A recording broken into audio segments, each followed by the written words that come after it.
The sand tasted like copper and defeat. Oberstfreiter Hans Keller pressed his face against the scorching ground as British artillery shells screamed overhead, each explosion sending tremors through his chest like a second heartbeat. 3 years of service to the Reich, 3 years of believing in certain victory, and now he lay in a crater outside Tunis, watching his commanding officer raise a white undershirt tied to a rifle barrel. May 1943 marked the end of the Afrika Korps, and Hans knew with terrible clarity that it also marked the end of everything he thought he understood about the war. The British soldiers who collected them were professional and almost bored, as if capturing an entire German battalion was just another Tuesday's work. They marched the prisoners to a holding camp in Algeria, where canvas tents baked under the merciless sun and the smell of unwashed bodies mixed with diesel fuel and dust. Hans found himself assigned to a tent with 3 other soldiers who would become his unlikely companions through what came next. Ernst Vogel was a factory worker from Berlin, 32 years old with cynical eyes that had seen too much even before the war. Friedrich Weber came from Hitler Youth, barely 21, who still spoke in propaganda slogans even as their army collapsed around them. Klaus Richter was a Bavarian farmer, quiet and kind, who kept a photograph of his wife and 3 children tucked inside his helmet. That first night in the British camp, they received hot food. Real coffee steamed in metal cups. Canned beef sat on plates next to white bread that seemed impossibly fresh. Friedrich stared at his portion like it might be poisoned, his hands shaking. "It is a trick," he whispered. "They fatten us before execution. That is what the Americans do to prisoners. Everyone knows this." Ernst laughed without humor and ate everything on his plate, then asked for more. The British guard shrugged and gave him another serving. Hans ate slowly, confused by the casual efficiency of everything, by the absence of cruelty or gloating he had been told to expect from the enemy. The days blurred together in the Algerian heat. More prisoners arrived daily from the Tunisian front, all wearing the same expression of shocked disbelief.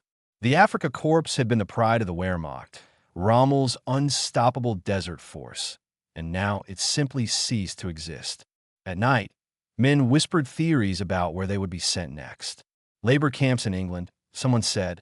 Siberia, said another, claiming the British would hand them over to the Soviets. A few mentioned America, but everyone dismissed this immediately. America was starving, bombed into submission by U-boats, its cities burning from Luftwaffe raids. The newsreels had shown this. Every officer had confirmed it. America was barely surviving, let alone taking prisoners. After 2 weeks, guards roused them before dawn and marched them to the port. A converted cargo ship waited, its hold already packed with captured German and Italian soldiers. Hans descended the metal stairs into the cramped space below deck, where hundreds of men sat or lay on thin mattresses arranged in tight rows. The smell was overwhelming: sweat, vomit, fear. As the ship's engines rumbled to life and the vessel pulled away from North Africa, Friedrich began to pray loudly in German. Ernst told him to shut up. Klaus stared at the photograph of his family until tears ran down his weathered face. The Atlantic crossing took 12 days. Storms hit them on the 5th day, massive swells that sent even experienced sailors stumbling. The whole became a nightmare of seasickness and despair. Guards distributed buckets that quickly overflowed. Men who had survived desert warfare broke down, crying in the darkness, calling for their mothers in voices stripped of all dignity. But the Allied crew maintained regular routines, bringing food twice daily, allowing prisoners on deck in small groups for fresh air. The treatment was firm, but never violent.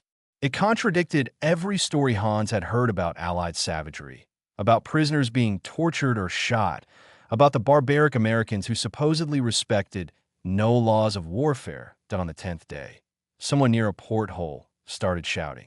The word spread like electricity through the packed hold. Land had been sighted. Men surged toward the tiny windows, desperate for a glimpse. Hans fought his way close enough to see a thin, dark line on the horizon. His heart hammered against his ribs.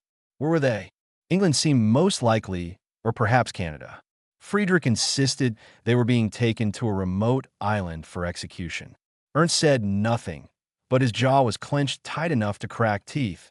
As night fell, guards ordered everyone to settle down. Tomorrow, they said in broken German, tomorrow you will dock. Tomorrow you will see your new home until the war ends. Tomorrow, everything changes.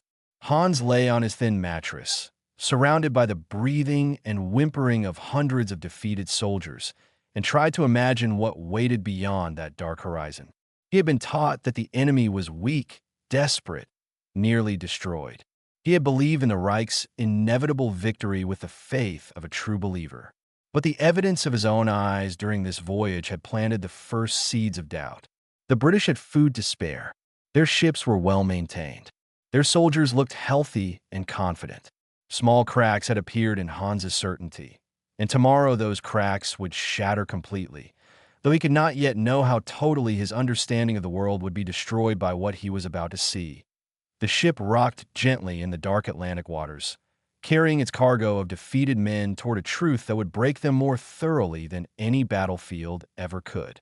Morning broke over New York Harbor with a light so clear and golden it seemed impossible after the gray Atlantic crossing. Hans pressed his face against the salt-crusted porthole, fighting for position among the other prisoners who had woken to shouts of land. America! We are in America! The words seemed absurd, a mass delusion brought on by seasickness and exhaustion, because America was not supposed to look like this. America was not supposed to exist like this at all. The Statue of Liberty rose from the harbor waters, massive and untouched, her torch lifted toward a sky free of bomb smoke or fighter planes. Behind her, Manhattan skylines stretched across the horizon like something from a dream or a propaganda film designed to deceive. Hundreds of skyscrapers stood intact, their glass windows catching the morning sun, their steel frames showing no signs of damage or destruction. Hans felt his breath stop in his chest. This cannot be real. The Luftwaffe had bombed these cities. The U-boats had strangled their supply lines. He had seen the photographs in military briefings, seen the newsreels showing American cities in ruins, American people starving in bread lines, American industry ground to a halt by German military superiority. Gott im Himmel, Klaus whispered beside him, his farmer's face gone pale as chalk. It is all standing. Every building. How is this possible? Friedrich shoved forward, his young face twisted with desperate confusion. This is a trick. A movie set. They have built false buildings to break our spirits. The Americans are clever with such lies. But his voice shook with uncertainty, and when Hans looked at him, he saw that Friedrich's eyes were filling with tears that had nothing to do with relief or joy. The ship glided closer to the docks, and the details became impossible to deny. Cars streamed across the Brooklyn Bridge in endless lines. Not military vehicles, but civilian automobiles, hundreds of them, moving in organized traffic patterns. Ferries cut through the harbor, carrying workers to their jobs. Massive cargo cranes worked the busy piers, loading and unloading ships from dozens of nations. Everything moved with the efficient rhythm of a nation operating at full capacity, a nation not just surviving but thriving, a nation completely untouched by the war that had devastated Europe. Ernst said nothing at all. He simply stared, his cynical smirk gone, replaced by an expression Hans had never seen on the Berlin factory worker's face. Something that looked like grief mixed with rage. They disembarked in a daze, American soldiers processing them with bored efficiency. These guards were well fed, their uniforms clean and pressed, their equipment modern and plentiful. They chewed gum and made jokes Hans could not understand, treating the arrival of hundreds of enemy prisoners as routine paperwork rather than a momentous event. The prisoners were loaded onto buses with cushioned seats. Actual buses, not military trucks, with advertisements for Coca-Cola and Lucky Strike cigarettes painted on their sides. As they drove through Brooklyn toward a train station, Hans could not look away from the windows. The shops were full of goods. Grocery stores displayed fruits and vegetables in colorful abundance. Butcher shops hung with meat that would have fed his entire unit for weeks. Clothing stores showed mannequins dressed in stylish suits and dresses. Restaurants had lines of people waiting outside, actual lines of citizens choosing where to eat from multiple options. Children played in parks that showed no signs of bombing or hardship, their cheeks round and healthy, their clothes clean and intact. Women pushed baby carriages while men in civilian clothes read newspapers on benches, as if war was something happening on another planet rather than a reality consuming the entire world. "Where are the ruins?" Klaus asked quietly, his rough hands gripping the seat in front of him. "Where are the starving people? Where is the desperation?" No one answered him because there was no answer except the terrible, obvious truth hanging in the air between them. The train journey west took 3 days. They traveled through Pennsylvania, where steel mills operated at full capacity, through Ohio, where farms stretched to the horizon heavy with crops, through Indiana, where small towns looked more prosperous than German cities had appeared even before the war. American guards ate sandwiches from metal lunchboxes, casually tossing away food that would have been treasured back home. Half-eaten apples, crusts of bread, cookies they did not finish. The waste was incomprehensible, obscene, and spoke to an abundance so total that nothing was precious because everything could be replaced. At night, the train passed through cities blazing with electric lights. No blackouts, no fear of bombers, just millions of bulbs burning without concern for fuel or safety, as if electricity was infinite and enemies were distant abstractions rather than imminent threats. Hans watched the lights blur past and felt something fundamental break inside his chest. If Germany had lied about America's weakness, what else had been a lie? If the enemy was this strong, this wealthy, this completely untouched by war, how had German generals convinced millions of soldiers that victory was inevitable? Ernst finally spoke on the third night as they crossed into Texas, his voice rough and empty. "We were medieval peasants fighting a modern nation. We never had a chance. They never had a chance. The war was lost before it started, and every death, every sacrifice, every destroyed city back home, all of it was for nothing. Just lies wrapped in flags and promises." Friedrich turned away and covered his face with his hands. Klaus pulled out his family photograph and stared at it until his vision blurred. Hans felt the weight of 3 years crushing down on him. 3 years of service to a cause built on systematic deception. 3 years of his life spent fighting for men who sent him to die rather than admit they had started a war they could never win. The American landscape rolled past in the darkness, vast and rich and utterly foreign. Somewhere behind them, Europe was burning. Somewhere ahead, a prison camp waited. And inside Hans Keller, the careful architecture of belief that had sustained him through North Africa's heat was collapsing room by room, leaving only questions and the bitter taste of betrayal that no amount of distance could wash away. The Texas sun hit differently than the North African desert, less like a weapon and more like an indifferent god that baked everything equally without malice or mercy.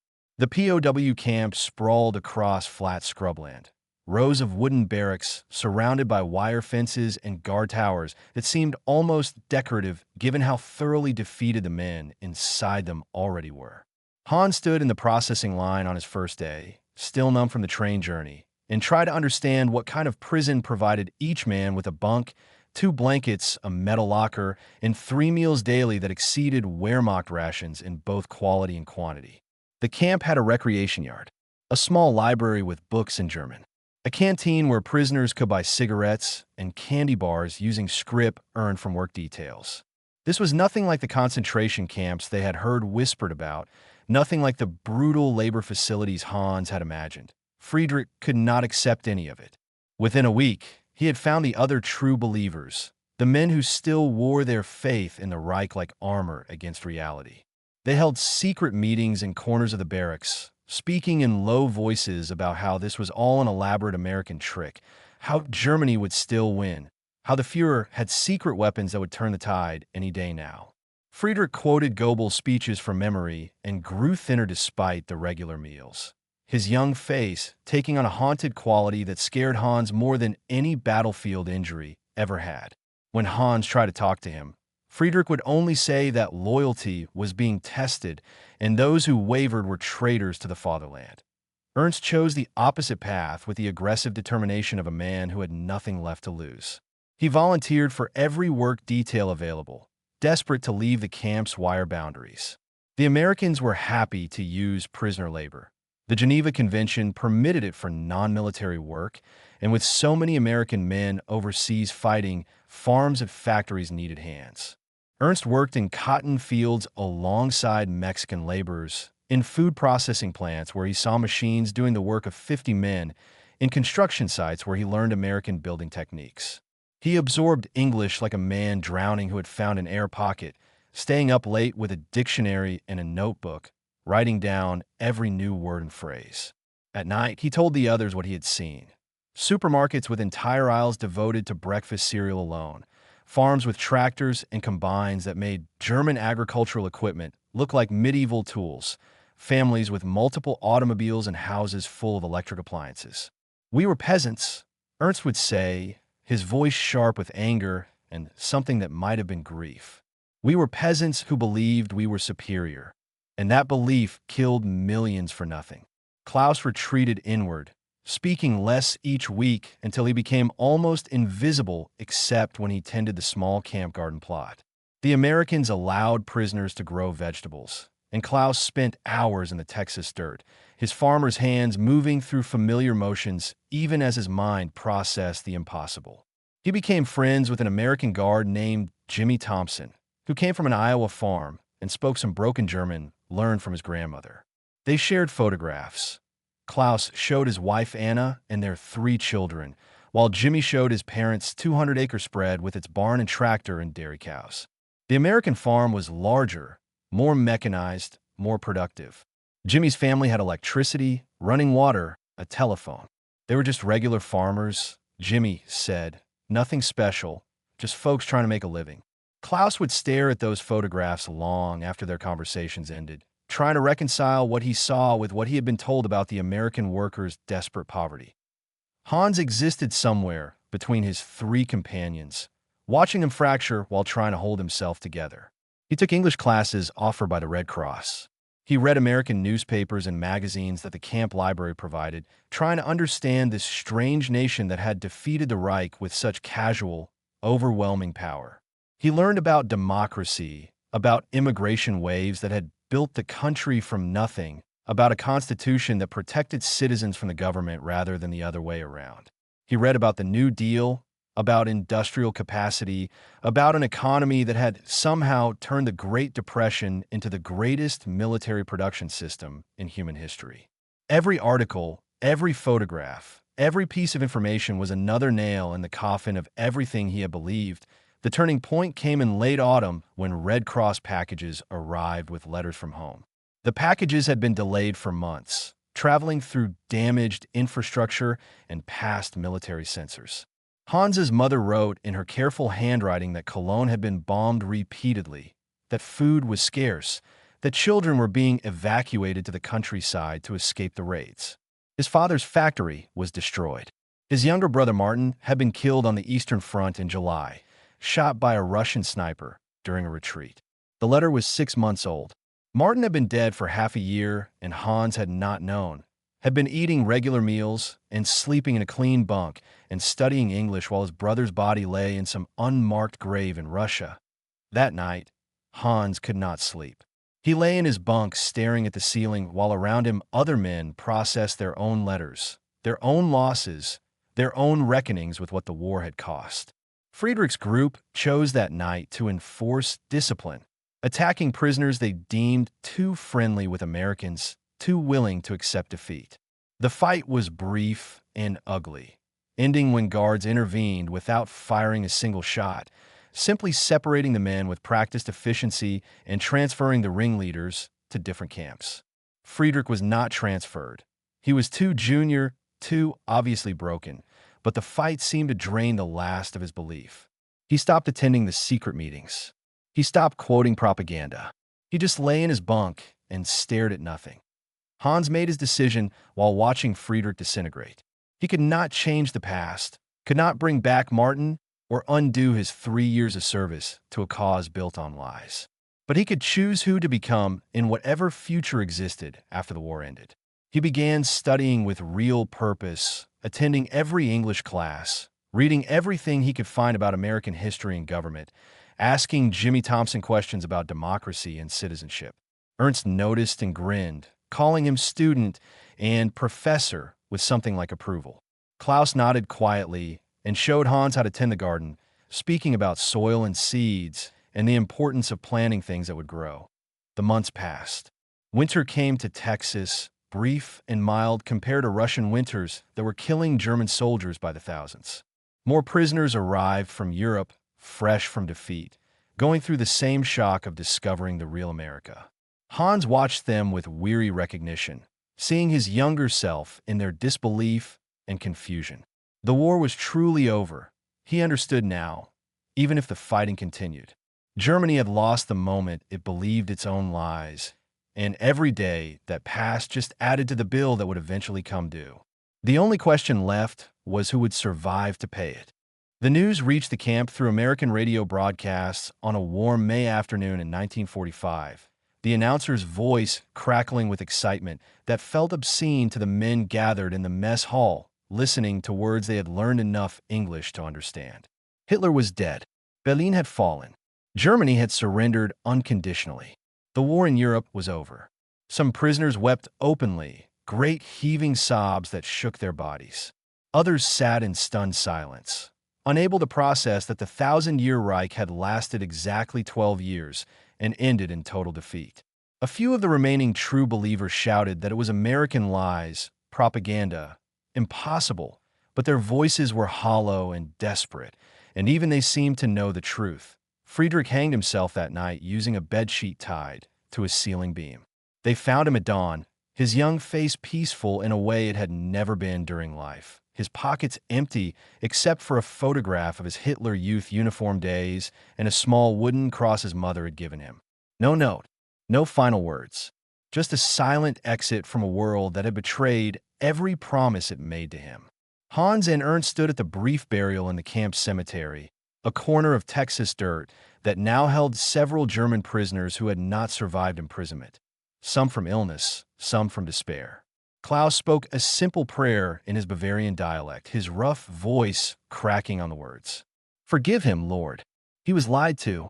We all were. Some of us just could not bear the knowing." Repatriation began slowly over the following months. Germany was destroyed, divided among the Allied powers, occupied by foreign armies. There was nowhere to return to yet, no functioning government to receive prisoners, no infrastructure to transport them, no economy to employ them. The camp authorities offered choices: stay and continue working for wages, learning skills, earning money that might be useful someday, or wait in the camp for eventual transport back to whatever remained of home. Ernst chose to stay immediately, his decision made long before the option was offered.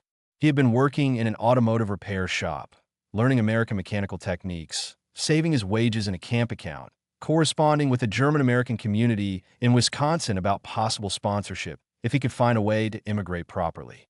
"I'm not going back to that graveyard," he told Hans bluntly. "Germany died for a madman's dream. Let's stay buried. I will bring my family here if they survived, or I will build a new family if they did not. There is nothing for me in the ruins." Klaus received word through the Red Cross in August that his wife Anna and their 3 children had survived the war. His farm was in the Soviet occupation zone now, the land he had worked for 20 years suddenly behind a new kind of border. He signed up for immediate repatriation despite the warnings about conditions in the Soviet sector, desperate to reunite with his family regardless of what political complications awaited. Hans helped him pack his few possessions: a Bible, some photographs, clothes worn soft from washing, a small bag of seeds from the camp garden that Klaus hoped might grow in Bavarian soil. They embraced like brothers at the transport depot. "Remember this place," Klaus said, his farmer's hands gripping Hans's shoulders hard enough to bruise. "Remember that the world is bigger than we were told. Teach your children the truth, whatever truth you find. Do not let them be fed lies wrapped in flags." Hans waited through the fall and winter, letters from home, arriving sporadically through the chaos of occupied Germany. His mother and sister were alive, living in a basement shelter in Cologne's ruins. His father had not been heard from since the war ended. Missing, possibly dead, possibly in a Soviet camp. There was no way to know. The family business was destroyed. The house was gone. There was nothing to return to but obligations and the hope that he might help them survive whatever came next. In those final months, Hans worked in the camp library, reading voraciously in both German and English, trying to understand how everything had gone so wrong. He read banned authors, forbidden philosophies, suppressed histories. He learned how propaganda worked, how an entire nation could be deceived through controlled information and manufactured fear, and the careful cultivation of superiority myths that made critical thinking seem like treason. An American officer named Captain Morrison took interest in Hans's studies. Morrison's grandparents had emigrated from Hamburg before the First World War, and he spoke German with a strange accent that mixed American vowels with remembered family phrases. They had long conversations about Germany's future, about the challenges of building democracy from dictatorship's ashes, about the Marshall Plan being debated in Washington that might help rebuild Europe. "You have a choice now," Morrison told Hans one evening in the library. "You can go home and be bitter about what was taken from you, and you would have every right to that bitterness. Or you can use what you learned here to build something better. Germany will need people who understand what went wrong, who can explain to others how the lies worked, who can help prevent it from happening again. That knowledge is worth more than any military skill you had." In January 1946, Hans boarded a transport ship in New York Harbor, the same harbor where he had arrived 2.5 years earlier, in shocked disbelief. He carried a duffel bag with clothes, books, and a letter of recommendation from Captain Morrison. Ernst saw him off at the dock, promising to write, already speaking of future plans with an optimism that seemed impossible but somehow also earned. The voyage back to Europe took longer than the voyage that had brought him to America. The Atlantic winter rough and merciless, the ship filled with men who had spent years as prisoners and now faced an uncertain homecoming to a destroyed nation. Bremerhaven was unrecognizable, a wasteland of rubble and desperate people picking through ruins for anything salvageable. Hans made his way to Cologne on trains that barely functioned, through countryside where every city was a skeleton and every face was haunted. His mother had aged 20 years and 5, her hair gone completely white, her body thin to the point of transparency. His sister Maria wore rags and worked clearing rubble for food rations. Their home was simply gone, the entire neighborhood reduced to broken bricks and twisted metal. They lived in a basement shelter with 6 other families, sharing a single room and rationing water like liquid gold. That first night back, Hans sat with them in the cold darkness. There was no fuel for heating, no electricity except a few hours each evening, and told them stories about America. Not to torture them with what Germany lacked, but to show them what was possible when nations built on truth rather than lies. He spoke about abundance created through freedom rather than conquest, about immigrants who had fled tyranny and built something better, about the future Germany could have if it learned from its catastrophic mistakes. His mother touched his face with shaking hands, her eyes wet. "You came back different," she whispered. "The son I sent to war would not speak like this." Hans took her hand gently. "The son you sent to war believed in lies. I came back seeing clearly. Maybe that is the only good thing this war gave any of us, the chance to see truly for the first time." Outside their shelter, snow began to fall over Cologne's ruins, covering the bomb craters and collapsed buildings and mass graves with clean white silence. In the morning, Hans would begin looking for work in the occupation government offices, using his English skills and the reference letter from Captain Morrison. He would not forget what he learned in that Texas camp. He would not let the lies return in new forms. The war had taught him what evil looked like when it wrapped itself in patriotism and promises, and peace would teach him what was worth rebuilding. He stood at the broken window, watching snow transform the devastation into something almost beautiful, holding tight to the most important truth he had learned: that reality is always stronger than propaganda, and that seeing clearly is the first painful step toward building anything worth having.